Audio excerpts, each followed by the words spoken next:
ഇന്നത്തെ വീഡിയോയിൽ ഓംറോൺ C106 നെബുലൈസറിൻ്റെ complete details, അതിൻ്റെ യൂസേജ്, ബെനിഫിറ്റ്സിലെ ഒരു വീഡിയോ നോക്കാം. ഈ നെബുലൈസർ ജപ്പാനീസിൻ്റെ ഹെൽത്ത് മെഡിക്കൽ ടെക്നോളജിൻ്റെ സ്പെഷ്യലൈസ്ഡ് ആയിട്ടുള്ള ഒരു ബ്രാൻഡ് കൂടിയാണ്. അതുപോലെ തന്നെ ഇതൊരു കംപ്രസർ നെബുലൈസർ കൂടിയാണ്. ഇതിൻ്റെ ഡിസൈൻ വളരെ സിമ്പിളാണ്. അതുപോലെ തന്നെ നമുക്ക് വീട്ടുപയോഗത്തിന് ഭയങ്കര കംഫർട്ടാണ്.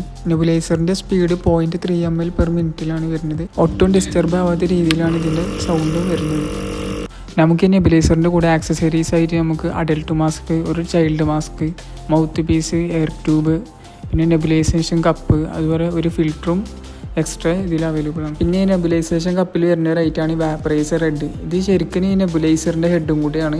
ഇത് നമ്മൾ മിസ്സാവാതെ നോക്കണം. ഇത് മിസ്സായി കഴിഞ്ഞാൽ പിന്നെ നിങ്ങൾക്ക് നെബുലൈസ് ചെയ്യാൻ പറ്റില്ല. ഈ നെബുലൈസർ നമ്മൾ മറ്റു ബ്രാൻഡുകളായിട്ട് കമ്പയർ ചെയ്യുകയാണെങ്കിൽ നമുക്ക് അത്രയും വിശ്വാസത്തോടെ നമുക്ക് എടുക്കാൻ പറ്റുന്ന ഒരു ഐറ്റം കൂടിയാണ്. നമ്മൾ ഈ നെബുലൈസർ ഉപയോഗിക്കുന്ന ശ്വാസകോശമായിട്ടുള്ള പ്രശ്നങ്ങൾ, അതുപോലെ തന്നെ സൈനസ് പ്രശ്നങ്ങൾ, അതുപോലെ തന്നെ ചെറിയ കുട്ടികളിലും വലിയ ആളുകളിലൊക്കെ ഉണ്ടാകുന്ന ശ്വാസം മുട്ട്, ഇങ്ങനത്തെ ഒരുപാട് പ്രശ്നങ്ങളൊക്കെ ഉണ്ട്. ഇനി നെബുലൈസറിൻ്റെ കണക്ഷന് നമ്മുടെ നെബുലൈസറിൻ്റെ ഈ ഒരു ഭാഗത്ത് നമ്മുടെ എയർ ട്യൂബ് കണക്ട് ചെയ്യുക. ട്യൂബിൻ്റെ മറ്റൊരു അറ്റം നമ്മുടെ നെബുലൈസേഷൻ കപ്പിൻ്റെ അടിഭാഗത്തായിട്ടും കണക്ട് ചെയ്യുക. നമ്മുടെ എയർ ട്യൂബും കംപ്രസറുമായിട്ട് കണക്ഷൻ ചെയ്തിട്ട് മാത്രം നമുക്ക് മെഡിസിൻ വയ്ക്കുന്നതാണ് ഏറ്റവും നല്ലത്. അതുപോലെ തന്നെ നമ്മുടെ നെബുലൈസേഷൻ കപ്പിൻ്റെ ഈ ഭാഗത്തായിട്ട് നമ്മുടെ മാസ്കും കണക്ട് ചെയ്യുക. ഈ കുട്ടികളെ മാസ്ക് ആണെങ്കിൽ അല്ലെങ്കിൽ അഡൽട്ട് മാസ്ക് ആണെങ്കിൽ അത് കണക്ട് ചെയ്യുക. പിന്നീട് നമ്മൾ മാസ്ക് ധരിച്ചിട്ട് നമ്മൾ മെഷീൻ ഓൺ ചെയ്യുക. ഒരു 15 മിനിറ്റ് മാത്രം ഇത് റൺ ചെയ്താൽ മതിയാവും.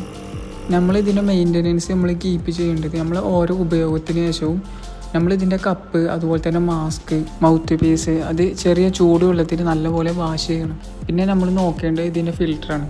ഇതിൻ്റെ ഫിൽറ്റർ നമ്മൾ ഏകദേശം ഒരു 5-6 മാസം കണ്ടിന്യൂസ് ആയിട്ട് ഉപയോഗിക്കണമെങ്കിൽ ആ ഒരു ടൈമിൽ നമ്മൾ മാറ്റിയാൽ മതി. ലോങ് ടൈം ആയിട്ട് നമുക്ക് ഈ നെബുലൈസർ മെയിൻ്റനൻസ് ചെയ്ത് പോകണമെങ്കിൽ 2 മാസത്തിൻ്റെ ഇടയിലായിട്ട് നമ്മളിത് ഡസ്റ്റ്, അതുപോലെ തന്നെ ഇതിന് മറ്റ് ഐക്കുകളൊക്കെ നമ്മൾ ക്ലീൻ ചെയ്തെടുക്കണം. ഡോക്ടർ നമുക്ക് സജസ്റ്റ് ചെയ്ത മെഡിസിൻ മാത്രം ഉപയോഗിച്ച് ചെയ്യണതാണ് ഏറ്റവും നല്ലത്.